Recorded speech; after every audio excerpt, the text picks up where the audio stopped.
So 2013, my first day at Kroger, I was irritated for some reason.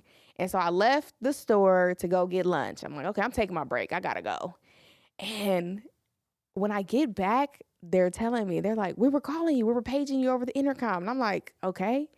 We couldn't even leave the store to take a break. I was one of the managers. Let me be clear. I'm sorry, y'all. Look, Okay. I was a manager. We could not even leave the store to take a break.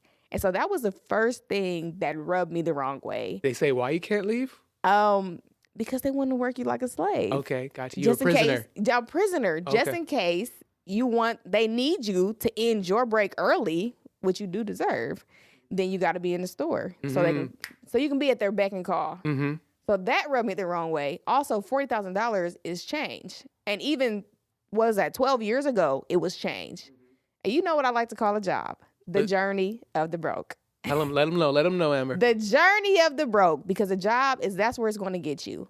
And some people like to think that it's only going to be them that's going to be broke. But then the next generation will be broke as well. So if it's not the journey of the broke for you, because you think, oh, I'm making 6 figures, I'm good. Well, what are you leaving behind for the next generation, right? So I knew I couldn't leave anything behind making $40,000.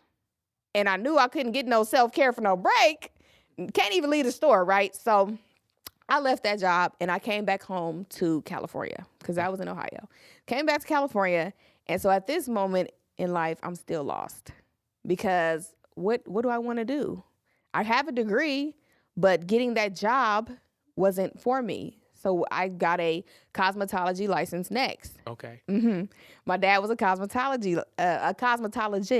Really? Yes. Okay. Yeah, him and his whole family, everybody, all the women, they're cosmetologists. Okay. Yes. And Pops.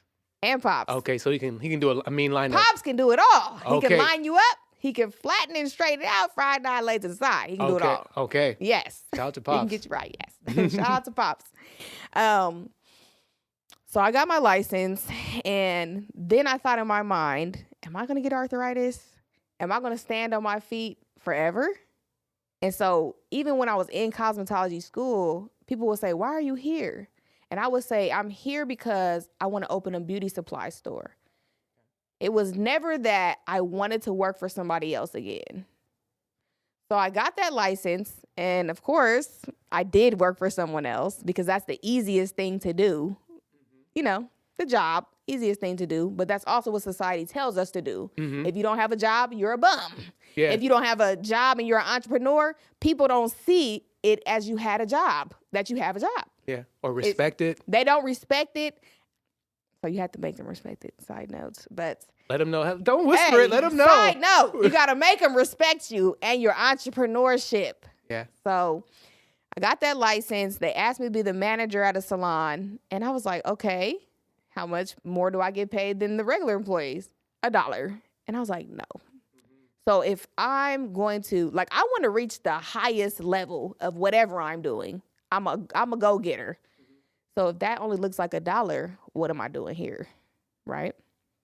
So what did I do next, y'all? Look, this is the origin story. I never even told it like this.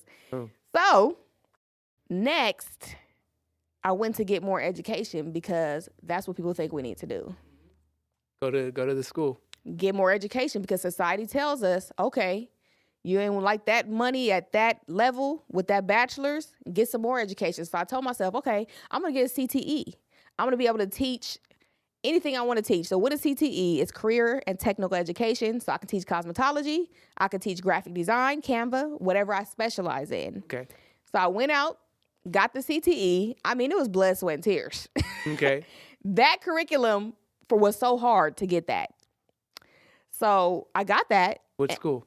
Cal State University, San Bernardino. Okay, shout out. We back to the Dino. Shout out Yotes. I ain't a Dino, baby, but I'm here. Okay. So I got that certification, and I planned on using it at my alma mater, Royal Valley. So I interviewed, but I've never really been good at interviews. And I think it's because in the back of my mind, I know that I'm destined for greatness. When I answer their questions, it's not that I'm a yes man or a yes woman. I'm not going to do whatever you want me to do.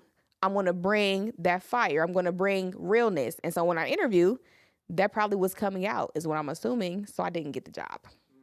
I didn't get the CTE job after putting in the blood, sweat, and tears to get it.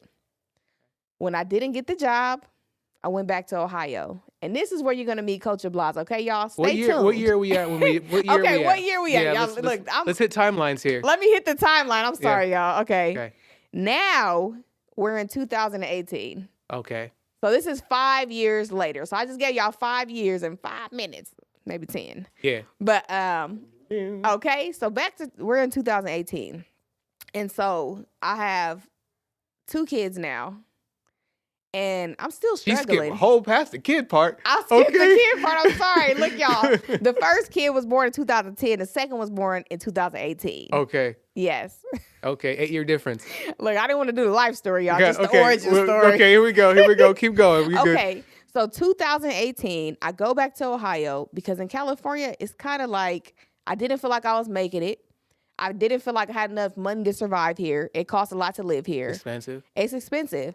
And I've survived. Let's not thrive, right? Thrive in 25. I've survived in Ohio before because the rent was cheap. So I knew that if I went back to Ohio, I could make it again. Did you have like stomping grounds, people to connect with to go back? Or you just went back just like... Well, so I graduated from there. So kind of, I had like prevalence with people there. Okay. Yeah, a little bit. Okay. Yeah, a little bit. So I go back to 2018 and I get another job. What did y'all think I was going to say? So I got another job and it was doing home health care. And so I figured, you got 2 kids, you got to do what you got to do. Responsibilities now. Responsibilities.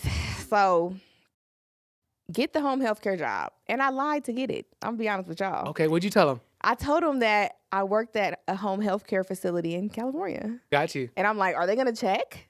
Probably not. They didn't. Yeah. It's California. It's far. So like she said it. She probably right. So because I lied, I'm like, I don't know what to do and what not to do. Right? That's scary. Are you like administering medicine to patients too? No, not medicine. Okay. I was like, oh, damn. Like, no. What does 18 milligrams mean? I don't know. Only nurses do medication. Okay. No. Okay. I had no title behind my name for nursing or anything. Okay. So anyways, I didn't know what I was not supposed to do. So I'm giving a 400-pound man a bird bath every night. Okay. In a sofa chair. Got you. In a sofa chair, y'all. So like CNA work. Yeah. Mm-hmm. Yeah. So just thinking about it. But so I was doing that. Flashbacks. Okay. And it was just crazy. Like I just remember the feeling. I'm like, I got to take these scrubs off. Maybe burn them. I don't know. Yeah. But I need them the next day. So I was doing that. And somehow that was hard work. And I still didn't have no money. So mind you, I had 2 kids, 2 jobs, $0. And from there, I did the best thing that I thought I could do. I got another job. So now I have two jobs, home health care and DoorDash. Okay. And so I'm DoorDashing with my kids in the car. And so I'm going to the door and I'm looking back and I'm like, are my kids going to be okay? That's when I knew I couldn't do it anymore. I knew something had to change because I'm at an all-time low, right? I'm like, how do I have 2 kids, 2 jobs, no money? It doesn't make sense. It's not adding up. It's not adding up. The math is not mathing. That's why I always say that, y'all. As they say, yep. It's not adding up. So I did the next best thing that I thought I should do, and I got another job because it's called insanity. You do the same thing and you expect different results. So I go back to another job. Now, mind you, because we like years. Let's go back to the years. In 2013, I was making $40,000 with Kroger. 2018, I believe I was making probably $40,000 or $45,000 with this new company. It was a uniform company.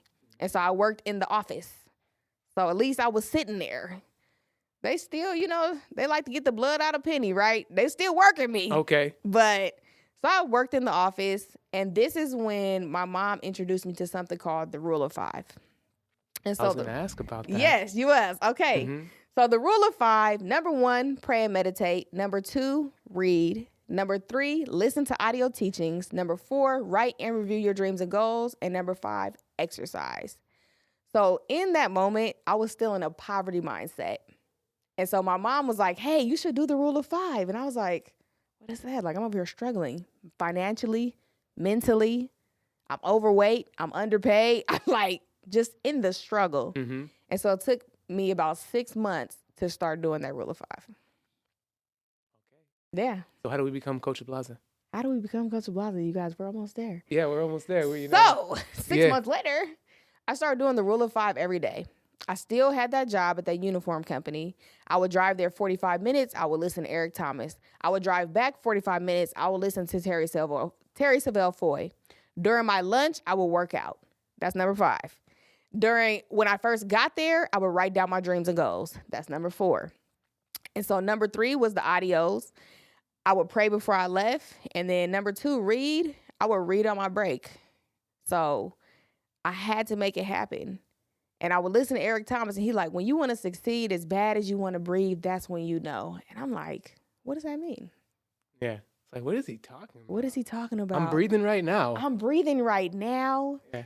And I don't even know I'm suffocating because I'm living in insanity in what society tells us we're supposed to do, right? Get a job, white picket fence, get a degree. It's security. Have your kids because before you get too old, and all this stuff leaves you in debt and struggling check to check and not caring about generational health, wealth, and mindset and not leaving that behind for anyone else. So that's how Coach Blaza was born. I was born out of the rule of 5.